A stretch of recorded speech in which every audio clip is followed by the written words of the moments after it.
সমন্বিত প্রতীক ওনার হাতে তুলে দিচ্ছি। বাকিদের হাতে দিব দাড়ি পাল্লা, ওনার হাতে পাল্লা কলি। ওনার হাতে কি দিচ্ছে? পাল্লা কলি। এই দেখেন পাল্লা আছে, এইটার মাথায় একটা কলি আছে, এইটাকেই শাপলা কলি আপনারা ধরে নেবেন ইনশাআল্লাহ। ঢাকা 11 আসনের যারা ভোটার তাদের জন্য আমরা ইনসাফের প্রতীকের সাথে শাপলা কলি আমরা নাহিদ ইসলাম, যিনি জাতীয় নাগরিক পার্টির আহ্বায়ক, তার হাতে আমরা তুলে দিচ্ছি।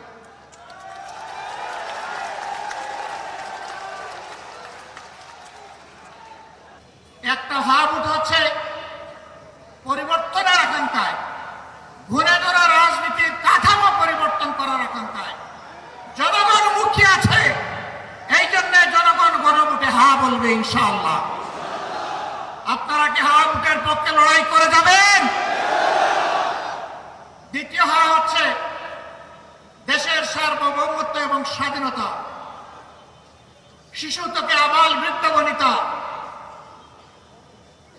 মা বোন থেকে শুরু করে ভাই ভাতিজা সবাই সকলের অধিকার প্রতিষ্ঠিত করার অঙ্গীকার নিয়ে রাস্তায় নেমেছে, মাঠে এসেছে নির্বাচনী মাঠে 10 দলীয় সমঝোতার ঝড়।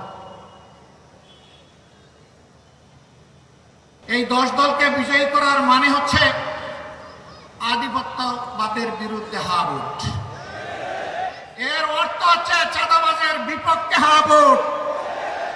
এর অর্থ হচ্ছে দখলদারদের বিরুদ্ধে হা ভোট। এর অর্থ হচ্ছে ফ্যাসিবাদের বিরুদ্ধে হা ভোট। এর অর্থ হচ্ছে ব্যাংক ডাকাতদের বিরুদ্ধে হা ভোট।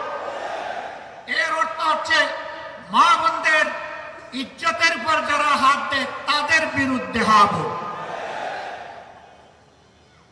এই সব মিলে একটা হা ভোট হবে। আজকে এখানকার এই আসনের প্রার্থী হিসাবে আমার হাতে পাল্লা তুলে দেওয়া হয়েছে। আমার সাথে 10 দলের আরো কিছু প্রার্থী এখানে আছেন। আমি তাদের হাতেও আপনারা অনুমতি দিলে আপনাদের পক্ষ থেকে প্রতীক তুলে দিতে চাই। আপনারা খুশি আছেন? নাহিদ ইসলাম প্রথমে আসেন।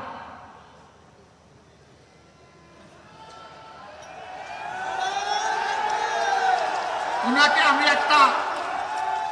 আমি একটা সমন্বিত প্রতীক ওনার হাতে তুলে দিচ্ছি। বাকিদের হাতে দিব দাড়ি পাল্লা, ওনার হাতে পাল্লা কলি। ওনার হাতে কি দিচ্ছে? পাল্লা কলি। এই দেখেন পাল্লা আছে, এইটার মাথায় একটা কলি আছে, এইটাকেই শাপলা কলি আপনারা ধরে নেবেন ইনশাআল্লাহ। ঢাকা 11 আসনের যারা ভোটার তাদের জন্য আমরা ইনসাফের প্রতীকের সাথে শাপলা কলি আমরা নাহিদ ইসলাম, যিনি জাতীয় নাগরিক পার্টির আহ্বায়ক,